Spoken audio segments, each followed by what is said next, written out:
Amados hermanos, feliz día del Señor.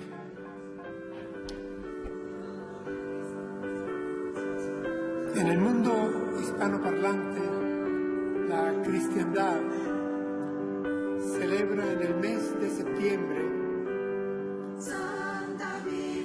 el llamado mes de la Biblia. Y es que hay una razón histórica de peso que quisiera solo brevemente mencionar para ustedes. Un 26 de septiembre del 1569 salió de imprenta la llamada Biblia del Oso, por la ilustración que traía en portada. Era la primera traducción al español de toda la Biblia, Antiguo y Nuevo Testamento. Salieron de imprenta 260 ejemplares y el autor de esa tarea titánica y santa fue un monje agustino andaluz que residía en Alemania para aquel entonces, llamado Casiodoro de Reina. Algunos años después se le uniría otro colega, también filólogo, hombre también versado y de muy cuidado estilo, para superar, mejorar esta tarea de traducción ejemplar, Cipriano de Valera. Y en 1602 vio a luz esa versión que es conocida como la reina de todas las versiones en el idioma español, tan querida por nosotros, Reina Valera. Así pues que, tomando en cuenta este dato, quisiera dedicar la reflexión de hoy, la predicación de hoy, a cuál debería ser nuestra actitud, nuestra acción, cómo comportarnos frente a las Sagradas Escrituras, frente a la Santa Biblia, como la llamaba mi madre, frente a la palabra de Dios, como usualmente la llamamos, y algunos con mayúsculas la llamamos la palabra. Conscientes de que Dios habla hoy, porque Dios ha hablado a través de su palabra escrita, revelada. Dios ha hablado. Y lo que encontramos en sus páginas es la revelación guiada del Espíritu Santo de Dios. No es como la teología liberal proclamó en el pasado siglo y todavía encuentra discípulos aún en esta España de hoy. No es la Biblia simplemente la experiencia religiosa del pueblo de Israel y de la iglesia primitiva. La Biblia, la Santa Biblia, las Sagradas Escrituras, la palabra de Dios es aquel libro que, como bien nos recordaba John Stott, donde oímos a Dios hablar de Dios. En palabras del teólogo peruano Pedro Arana, dice que en sus páginas, abro comillas, Dios mismo ha salido de su misterio descubriéndose ante la fe. Cierro comillas. Es decir, en la palabra de Dios nosotros encontramos a un Dios que se descubre a sí mismo, se revela a sí mismo, utilizando código escritural hecho tinta. Y no solamente Dios habla de sí mismo, sino que ahí nosotros nos encontramos a nosotros mismos y encontramos que la palabra nos habla de quiénes somos. Hemos cantado un himno del siglo XIX que dice: tú me dices lo que soy, de quién vine y a quién voy. Santa Biblia, para mí eres un tesoro aquí. Justamente eso, ahí encontramos a Dios hablar de sí mismo, hablar de nosotros y del plan de salvación para nosotros, para la naturaleza, la creación y el universo entero. Esto es para nosotros la palabra de Dios, la Santa Biblia, las Sagradas Escrituras. Y he escogido para nuestra reflexión bíblica un breve pasaje del libro de Esdras, Antiguo Testamento. Voy a leer para ustedes en el capítulo 7, el versículo 10, versión Biblia de las Américas. Dice así el texto bíblico. Esdras había dedicado su corazón a estudiar la ley del Señor y a practicarla y a enseñar sus estatutos y ordenanzas a Israel. Hermanos, ¿quién es Esdras? Este personaje que nos ocupa hoy. Él era un shover, en hebreo un escriba. Hermanos, los escribas fueron hombres importantes en el pueblo de Israel desde los tiempos mosaicos, 1500 años antes de Cristo. Eran oficiales principales del pueblo de Israel, eran magistrados y hasta tenían funciones de gobierno, porque eran conocedores de la ley, no eran simplemente copistas, autómatas, sino que se conocían en detalle la ley de Dios. Y para tiempos de Esdras, ya tiempos post-exílicos, no solamente conocían la ley de Dios dada a Moisés, la Torá, sino que también tenían y habían copiado y habían aprehendido textos de los patriarcas, de los jueces, de los reyes y de muchos profetas. Así que eran hombres letrados, instruidos. De Esdras tenemos dato histórico de que inclusive Esdras era miembro de una familia sacerdotal.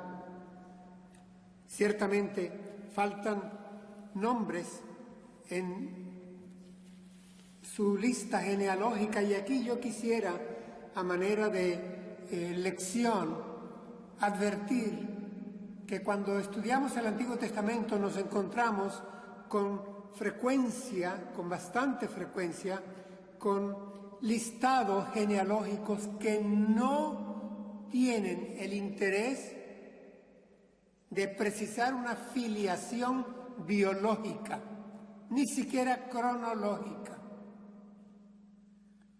El interés de las genealogías del Antiguo Testamento, hermanos, tiene un doble sentido altamente importante y capital. Tienen interés en la filiación jurídica del personaje,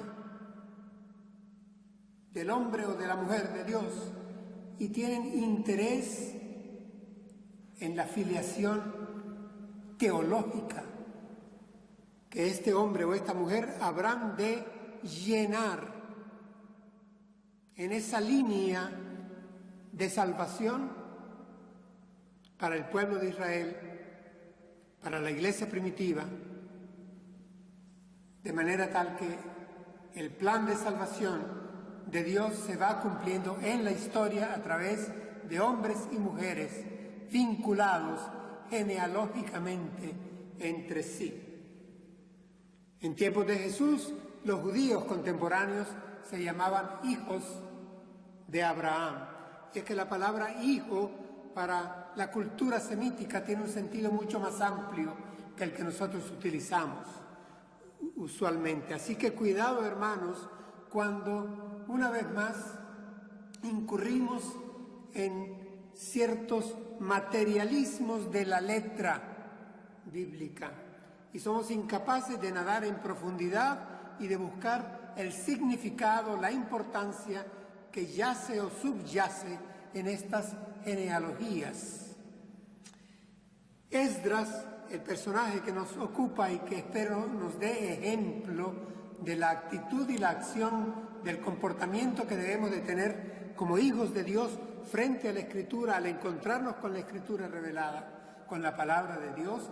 Esdras fue quien lideró el llamado segundo retorno del exilio babilónico, es decir, después del decreto de Ciro, el gobierno de Artajerjes concede a Esdras la posibilidad de traer otro gran lote de judíos que habían estado expatriados, ya muchos de ellos habían nacido en Caldea, pero al haber surgido el imperio persa y haberse interesado por otras conquistas, había dejado en libertad al pueblo de Israel.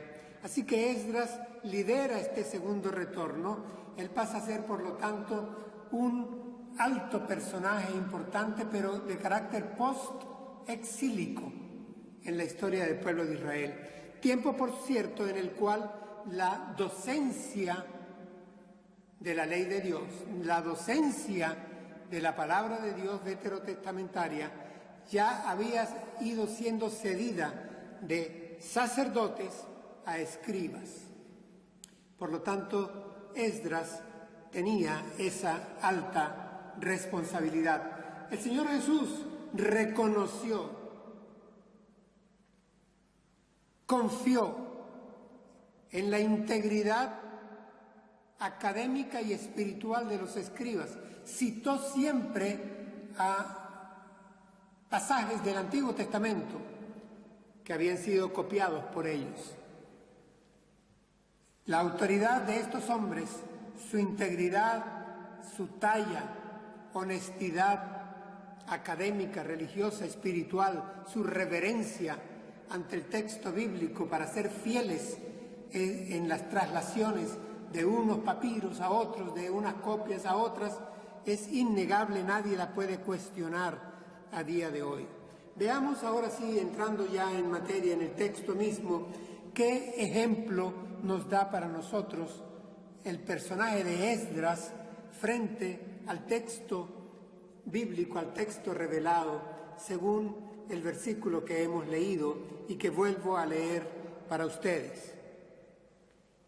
Esdras había dedicado su corazón a estudiar la ley del Señor y a practicarla, y a enseñar sus estatutos y ordenanzas a Israel. Primera lección, hermanos. Esdras había dedicado su corazón al estudio de la ley de Dios, de la palabra de Dios. Había dedicado su corazón. Reina Valera dice, había preparado su corazón, había dispuesto su corazón, dice otra versión. Lebab en hebreo quiere decir, había puesto su atención por considerar importante y sacro el texto. Había dedicado su corazón. La expresión corazón no es romántica. Para el hebreo, corazón significa y significaba, cuando el texto fue escrito, inteligencia, deseo, alma, voluntad, ánimo, deleite, sentido del placer, todo el ser interior. Para el judío, el hebreo, el israelita, el corazón era el todo de su ser. Y el texto nos está afirmando acá que Esdras había dedicado su ser, sin reservas, al encuentro con la palabra. Por esto esta primera lección que tomamos de este breve texto es que había en Esdras disposición de todo su ser a un encuentro reverente y sacro, obediente e inteligente, sentido con la palabra de Dios.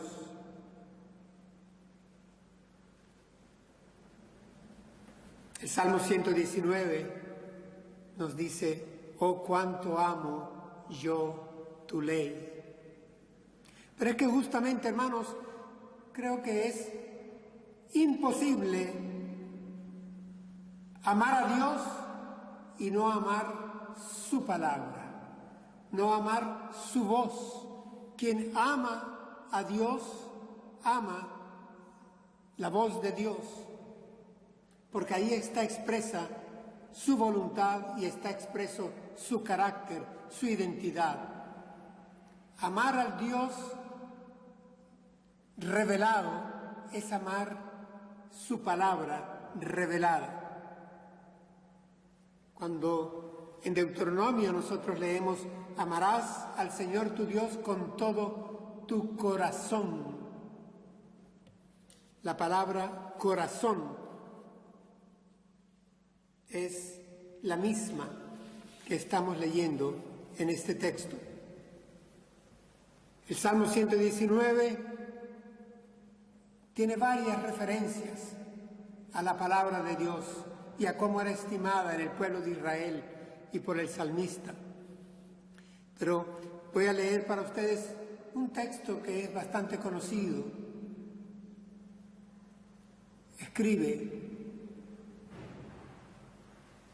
comillas, deseables más que el oro, y más que mucho oro afinado, y dulces más que la miel y que la que destila del panal.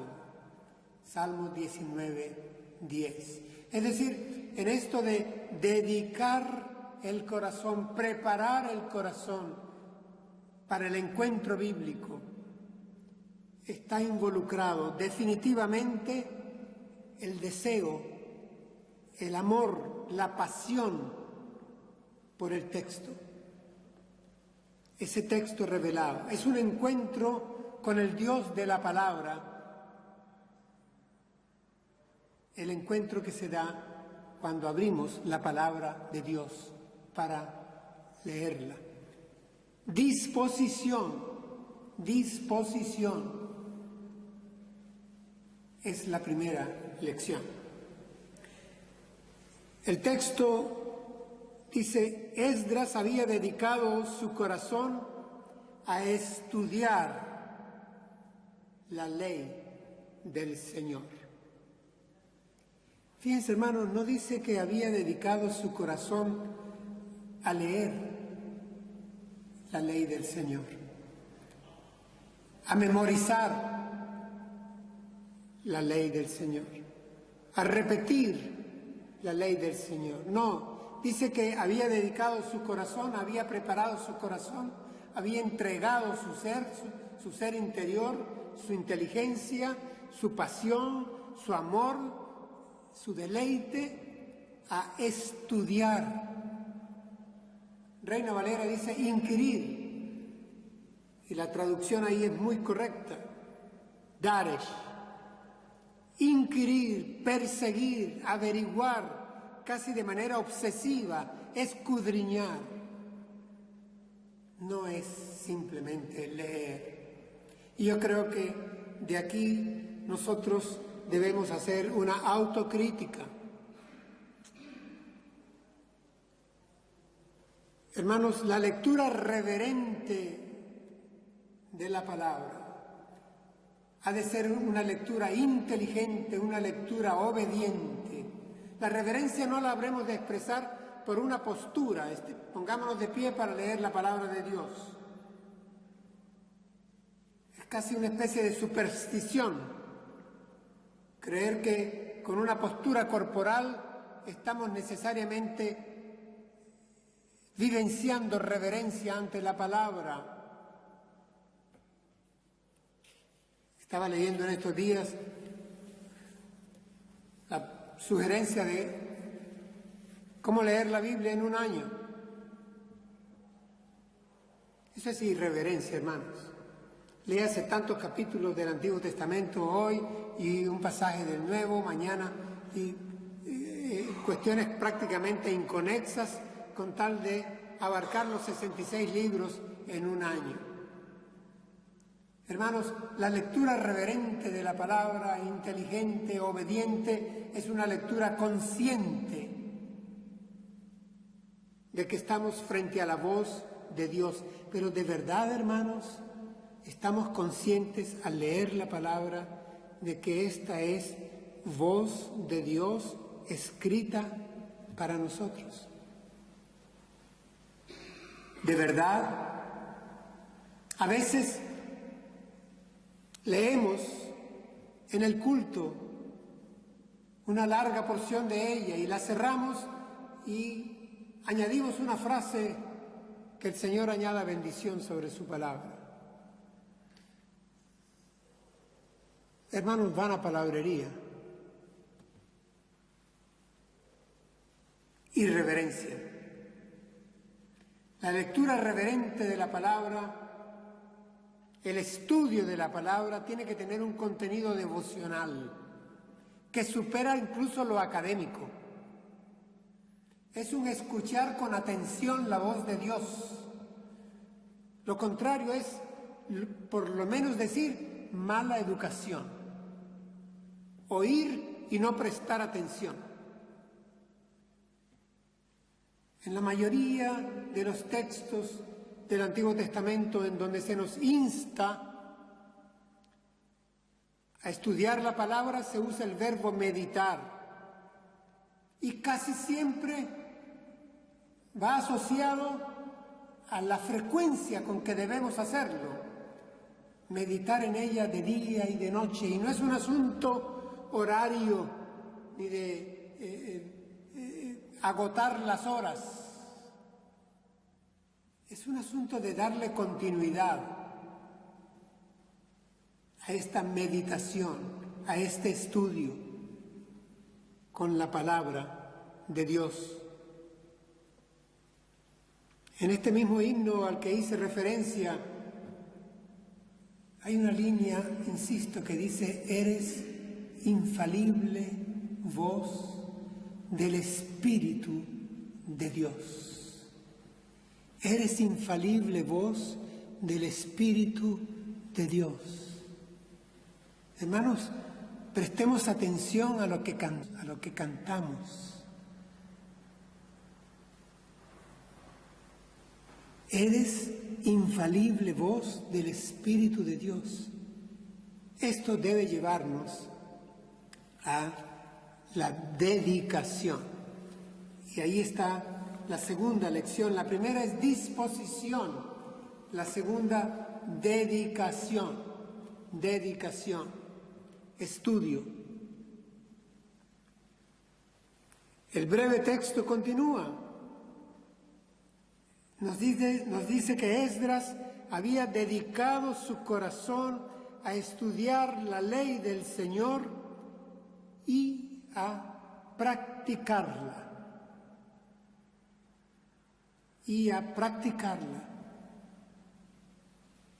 Hay versiones que dicen y a cumplirla.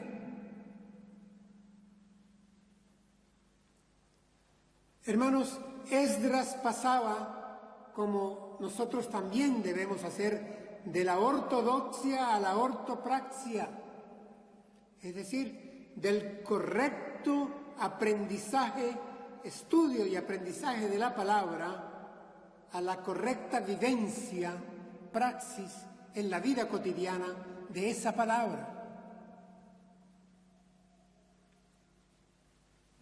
Noten el orden, hermanos: disposición, dedicación, y estamos entrando en aplicación de la palabra revelada. Hermanos, tenemos que estudiarla como palabra primera, con autoridad suprema. en norma de doctrina y conducta. Así dicen la mayoría de las confesiones de fe de nuestras iglesias reformadas.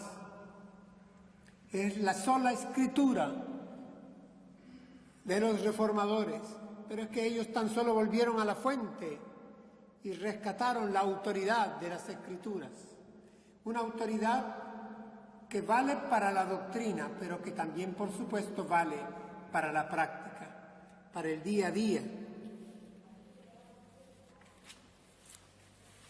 Es indispensable, no es optativo, que como hijos de Dios nosotros dejemos que el Espíritu Santo de Dios actúe en nosotros al encontrarnos con la palabra santa, como la llamaba Lutero, para que la exterioricemos en hechos concretos. El apóstol Santiago, capítulo 4, versículo 17, dice: y al que sabe hacer lo bueno y no lo hace, le es pecado. Parafraseando, el pecado consiste en saber hacer el bien y no hacerlo. Es decir, entre el divorcio del conocimiento intelectual y la práctica sencilla y cotidiana, aplicando lo que ya sabemos. Voy a leer para ustedes como ejemplo en el mismo texto de Santiago, un versículo que nos sabemos también harto de memoria, a saber si lo vivenciamos. Mas sed hacedores de la palabra y no tan solamente oidores, engañándoos a vosotros mismos. Lo repito, es el versículo 22, capítulo 1. Mas sed hacedores de la palabra y no tan solamente oidores, engañándoos a vosotros mismos. Y pasa luego a comparar a aquel triste ejemplo del hombre que se ve en un espejo, ve quién es, se aleja de la visión, se aleja del espejo y se olvida. Entonces Santiago dice: no seáis oidores olvidadizos, para rematar lo que es el sentido escritural de esta cita, diciendo en el versículo 26: si alguno piensa ser religioso entre vosotros y no refrena su lengua, sino que engaña su corazón, la religión del tal es vana.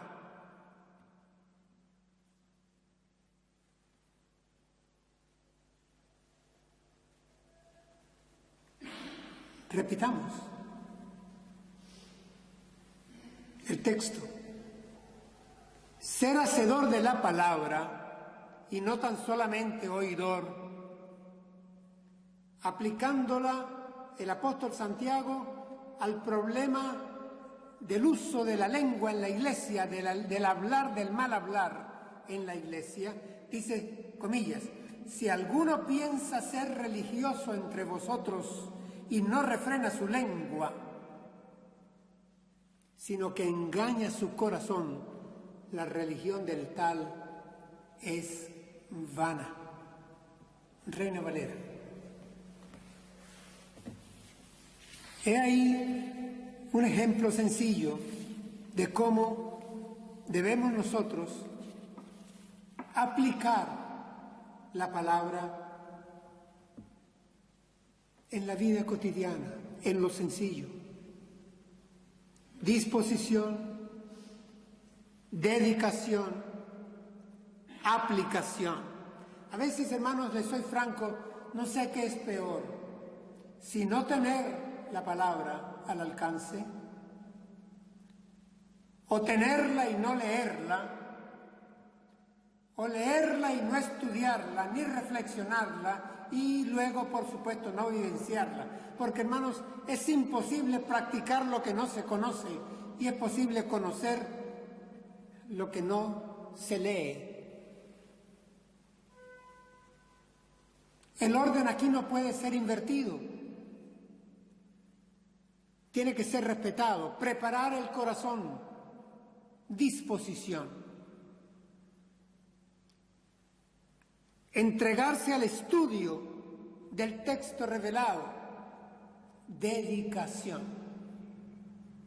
Y luego aplicarlo a mí mismo, a mí como pastor, a cada uno de ustedes, como hijo de Dios igual que yo, aplicarlo en su vida cotidiana, en su quehacer eclesiástico, familiar, social, político, cultural, donde sea que estén, aplicarla. Pero Esdras fue todavía un paso más allá, y es que así debemos nosotros hacer. Toda la Escritura nos habrá de decir lo mismo. Esdras es un ejemplo condensado en un solo texto. ¿Cómo continúa? Dice, Esdras había dedicado su corazón a estudiar la ley del Señor y a practicarla y a enseñar sus estatutos y ordenanzas en Israel. Aquí llega el momento del compartir. Compartir la palabra. La palabra compartir es clave para la extensión del reino.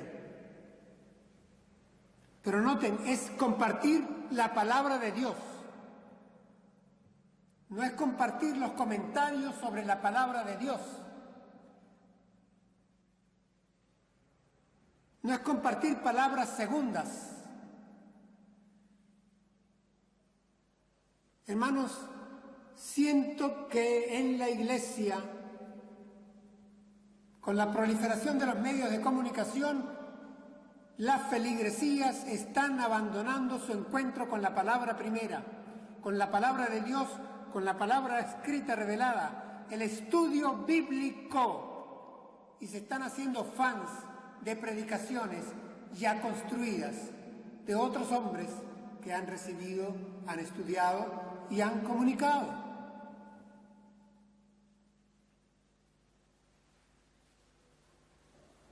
¿Por qué está pasando esto? ¿Por qué la Iglesia se está entregando al mínimo esfuerzo?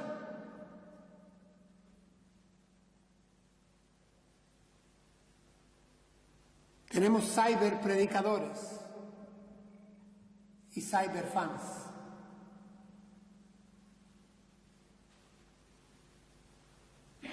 Estamos acudiendo a la palabra primera todos los días. Nos encontramos con el texto bíblico en oración y en reverencia un rato, un pequeño momento al día, para observar lo que ahí está, para pedirle a Dios que nos diga de qué manera esto nos ayudará o nos enseñará hoy en nuestro pequeño día. ¿Lo estamos haciendo? ¿Estamos estudiando su palabra? ¿Estamos aprendiendo directamente de su palabra? ¿Estamos apelando al Espíritu Santo de Dios para que nos ilumine? El paso final y definitivo de toda revelación está en la iluminación.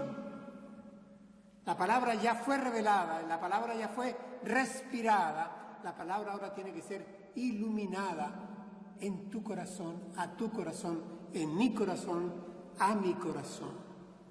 Y sabemos que por corazón estamos entendiendo que nuestro cerebro, nuestro intelecto, nuestros sentimientos, nuestras pasiones, nuestro ser. ¿Estamos haciendo esto?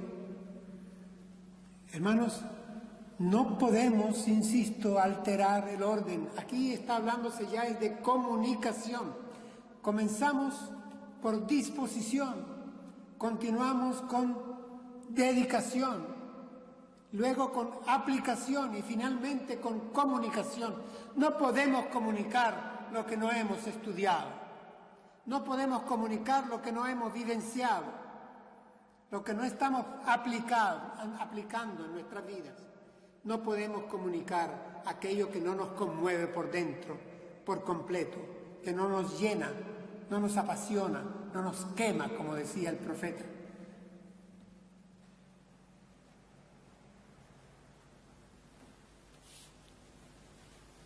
En la iglesia, aquí en nuestra iglesia, tenemos un programa que lleva una hermana y todos los días temprano en la mañana su misión es poner un breve texto bíblico, muy breve, casi siempre 1 o 2 versículos, y lo llamamos maná.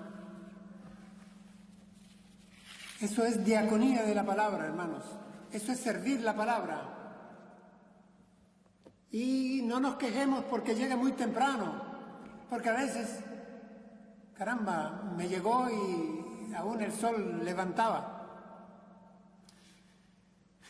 El maná, hermanos, era dado al pueblo de Israel en el desierto, pan de ángeles les dio de comer, dice el Señor Jesús, muy temprano en la mañana cuando ellos salían, porque era para comer, fino como hojas de cilantro, dice la Escritura, pero con sabor a miel, para alimentarse. Salían temprano del campamento y en las afueras estaba el maná, temprano en la mañana, y no se quejaban de lo temprano. El salmista dice, temprano, de madrugada me levantaré a ti, oraré a ti, estudiaré tu palabra, bien temprano. Martín Lutero lo recomendaba, si complicado es tu día, si muy lleno va a estar de retos y acciones, temprano levántate, más temprano ora y encuéntrate con el Señor en la palabra, que te habrá de servir. Se distribuye los domingos muy temprano. Feliz día del Señor. Un breve texto, un solo versículo casi siempre de la Escritura que va a tener relación con el sermón que habrá de ser predicado luego en la iglesia. Tenemos talleres para aprender a estudiar la palabra, metodología del estudio bíblico inductivo, fundamentos de la fe. Los hemos desarrollado casi como una cátedra de teología sistemática por 3-4 años. En lo posible intento que los sermones sean expositivos. ¿Expositivos de qué? De la palabra de Dios, de la palabra escrita. Me ciño al texto bíblico. Quiero que ustedes se encuentren, que nos encontremos juntos frente a la exposición de su palabra santa, en las reuniones en casas de familia durante la semana. ¿Qué hacemos? Volvemos a encontrarnos con la palabra santa, con la palabra primera.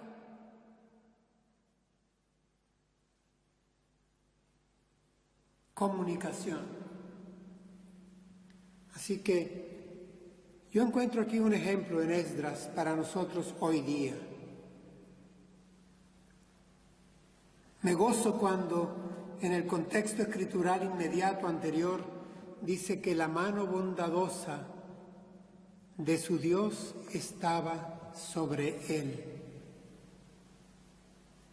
La mano bondadosa de su Dios estaba sobre él.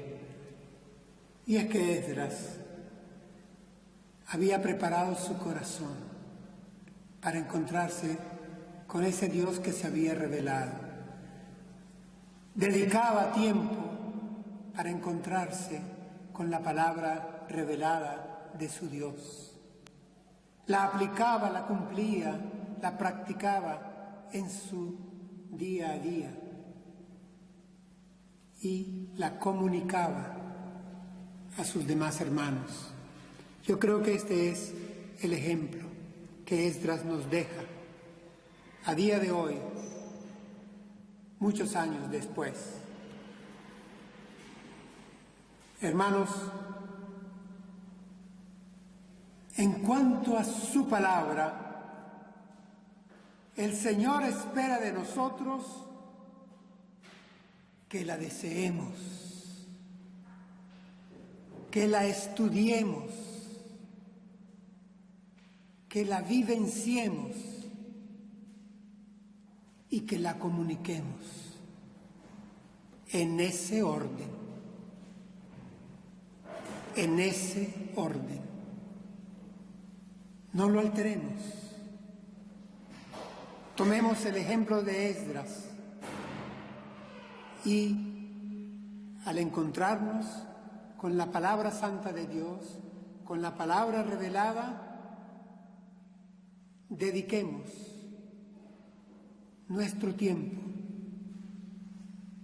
nuestro talento, nuestro corazón, nuestro intelecto.